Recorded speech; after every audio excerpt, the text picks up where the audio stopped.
This is continued Basho from the book The Narrow Road to the Deep North and the travel sketch The Records of a Weather Exposed Skeleton from page 57.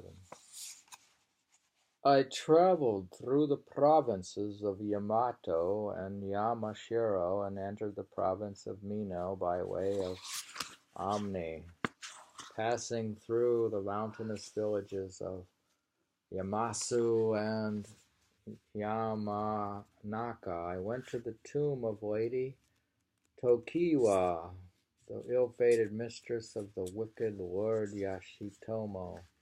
These have footnotes if you want to know who these people are.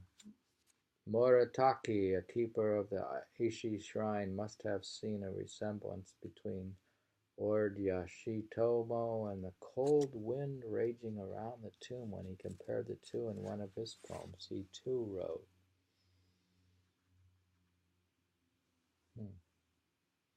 He wrote poem, The Autumn Wind, resembling somewhat the frozen heart of Lord Yashitomo. I visited the barrier gate of Fuwa. Poem. Thickets, fields, and all else, that is, were once the gate of Fuwa. The autumn wind blows. I spent a night at Yagaki as a guest of the poet Bukian. Indeed, I have come a long way since I left my house in Misashino and determined to become a weather-exposed skeleton. Why is he becoming a weather-exposed skeleton? Because he is. He just is. He's becoming what he's just becoming what it's becoming. If you're exposed to the weather, he's not in a house like he's exposed. Town, he's traveling. Well, now they say weather exposed is good for you. They say people were concerned about exercise and diet. Now they say extreme shifts in the weather and temperature exposure, hot and cold, is good for you.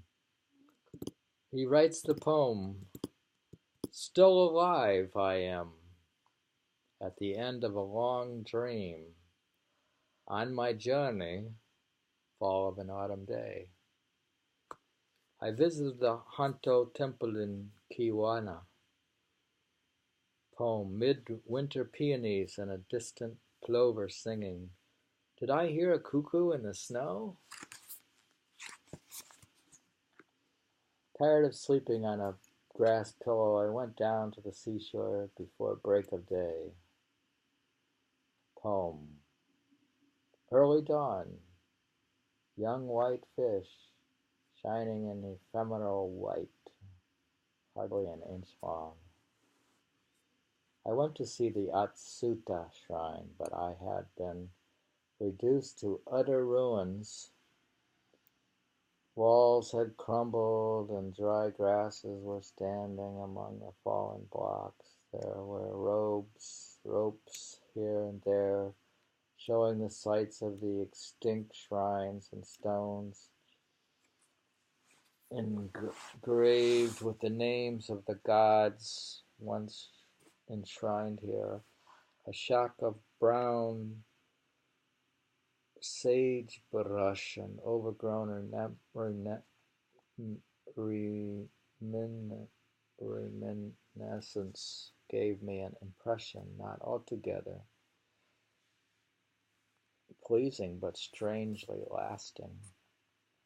Poem, Even the weedy reminiscences are dead. I bought and ate some rice cake at an inn. You see right in that little thing. What? With all that he's going through, you feel also his relaxation and his little pleasure. Well, I like to have that rice cake too. These reminiscences are dead, and so he just goes and has a rice cake.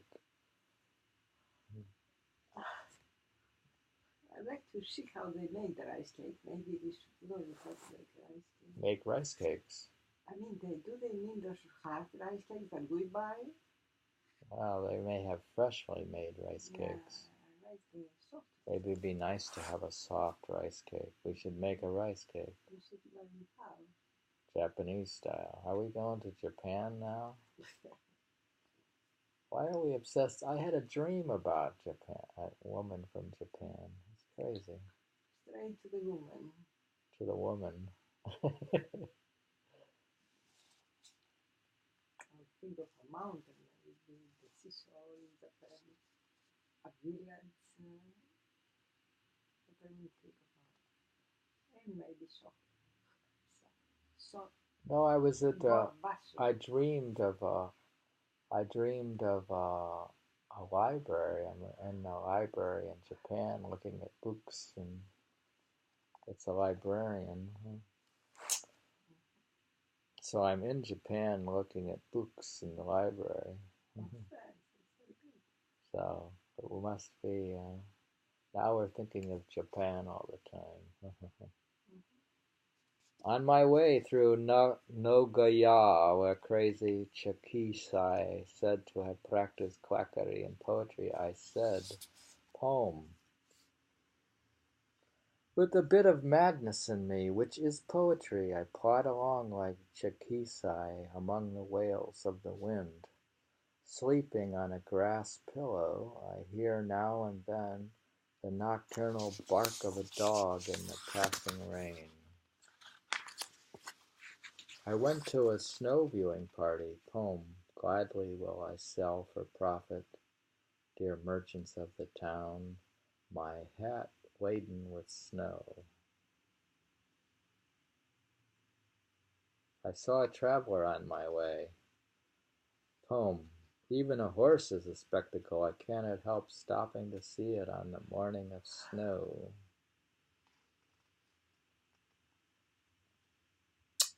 I spent the whole afternoon at the beach. Poem, over the darkened sea, only the voice of a flying duck is visible in soft white. The end of the year came while I was thus traveling here and there. Poem, with a hat on my head and straw sandals on my feet, I met on the road the end of the year.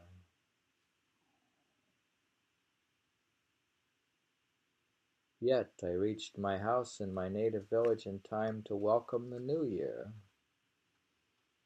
Whose bridegroom may it be? I see a cow, loaded with rice cake and green fern in the year of the cow. On my way to Nara, I wrote, poem, it is spring, even nameless hills are decorated with the thin films of morning mist.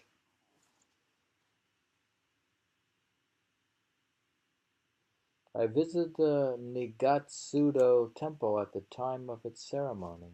Poem. Water drawing ceremony. The wooden clogs of the priest beat against the icy floor of the hall. I went up to Kyoto, where I visited Mitsui Sufu at his house by the Narutaki waterfall. There was a plum orchard. This guy lives near a waterfall in Kyoto. Poem. Blanket of white plum. I wonder what happened to the cranes, stolen or hidden behind the plum blossoms. A sturdy oak in the plum orchard, totally indifferent to the blossoms. I visited the priest Nikko at Saiganji Temple in the village of Fushimi. Poem, shed your tears of joy on my sleeves. Peach blossoms of Fushimi on this day of reunion. I crossed a mountain on my way to Otsu. Poem. I picked my way through a mountain road and I was greeted by a smiling violet. A distant view of Lake Biwa. Poem. Far and distant, whiter than cherry blossoms, floating like a mirage, the pine tree of Karasaki. I stopped at a certain shop for lunch. Poem.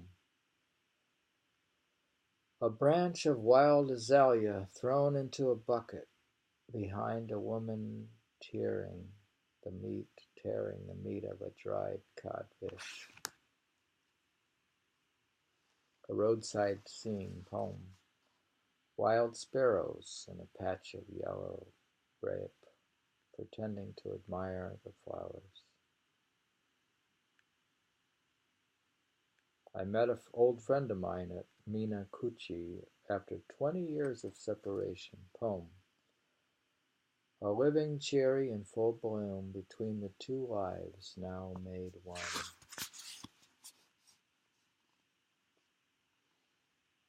A priest from Hiroka Kojima in the country of Ishu, who had been traveling by himself since the autumn of the previous year, heard about me and wanted to enjoy my company. He followed me all the way into the country of Owari, where he finally caught up with me. Poem. Together, let us eat ears of wheat, sharing at night a grass pillow. This priest told me that Dayton, the chief priest of the Engakuji temple, had died this January. It was such a surprise that I could hardly believe my ears. I wrote a quick letter to Kikaku relating the news. Poem. Reminiscent of the plum scattered beyond recall, I pay homage to a white Unohana with my tearful eyes. A poem given to Tokoku. Poem. Fluttering butterfly on a white poppy, he would rest his wings for a token of love. I stopped again at the house of my friend Toyo on my way home. I left the following poem at the time of my departure from his house, bound for the eastern provinces. Having sucked deep in a sweet peony, a bee creeps out of its hairy recesses. On my way through the country of Kei, I stopped at an isolated inn in the mountains. Poem. What a luxury it is for a traveling horse to feed on the wheat at a hospitable inn. I reached home at last, long last, towards the end of April. After several days of rest, I wrote. Poem. Shed of everything else, I still have some lice picked up on the road, crawling on my summer robes. Done. April 9, 2018. We just finished the Weather Exposed Skeleton. Any comment? You didn't find the pine tree you're looking for? That's Basho Haiku Poetry. The translator's Japanese guy. Yuasa.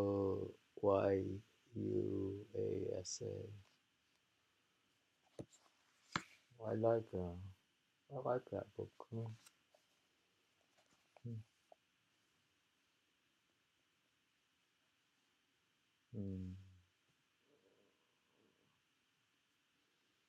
That's the end of that travel sketch. It's like a travel sketch combined with haiku poems.